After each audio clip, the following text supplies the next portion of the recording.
Football ইতিহাসে কিছু খেলোয়াড় আছে যারা শুধুমাত্র ট্রফি জয় করেনি, যারা জয় করেছেন মানুষের হৃদয়। মাঠে ছিলেন নীরব, অথচ তাদের প্রতিটা ছোঁয়া ছিল জাদুর মতন। এই গল্প একটি গ্রামীণ ছেলের, যে একদিন বিশ্বজয়ী হয়ে ওঠেন। নাম Andres Iniesta. He makes the difficult things look easy. No, it's Iniesta! It's Iniesta! And it's Iniesta! By Andres Iniesta! Iniesta! Magnificent finish! Iniesta shoots and Iniesta scores! Spanish গ্রাম ফুয়েন্টেলভিলা, সেখানে জন্ম এই জাদুকরের। গ্রামীণ পরিবেশে বেড়ে ওঠা, শৈশবটা কেটেছে অচেনা এক স্বপ্ন নিয়ে। ছোট্ট বয়সেই ফুটবল ছিল তার শ্বাস প্রশ্বাস।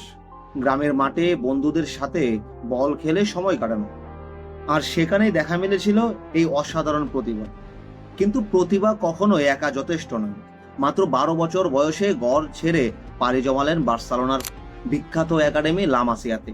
কিশোর ইনিয়েস্তা ছিল লাজুক, নীরব, রাতের অন্ধকারে একা কাঁদতেন ঘরের জন্য।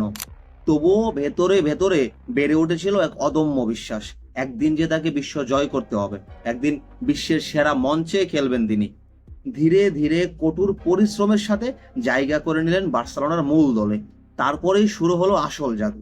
গার্দিওলার টিকি টাকার ফুটবলে হয়ে উঠলেন মূল চালক, যিনি গোল করেন কম কিন্তু দলের জয় নিশ্চিত করেন সব সময়। 2009 সালে চেলসির বিপক্ষে তার সেই শেষ মুহূর্তের গোল, But it's Messi! It's Iniesta! যা এনে দিয়েছিল বার্সেলোনাকে ফাইনালের টিকিট।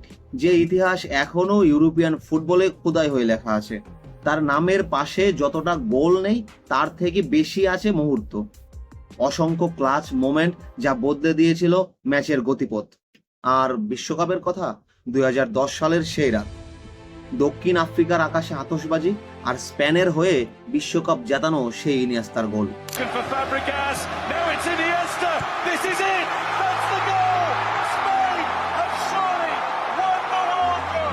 সেদিন তিনি শুধু একটি দলকেই নয়, পুরো একটা জাতিকে আনন্দে কাঁদিয়েছিলেন। তবুও বয়স থেমে থাকে না। ধীরে ধীরে বয়স বাড়লো, শরীর ধীর হলো। বার্সেলোনার জার্সি পরে ক্যাম্প নুতে শেষবার দাঁড়ানোর সময় চোখ ভিজে উঠেছিল হাজারো দর্শকের, কান্নায় ভেঙে পড়েছিল সতীর্থরা।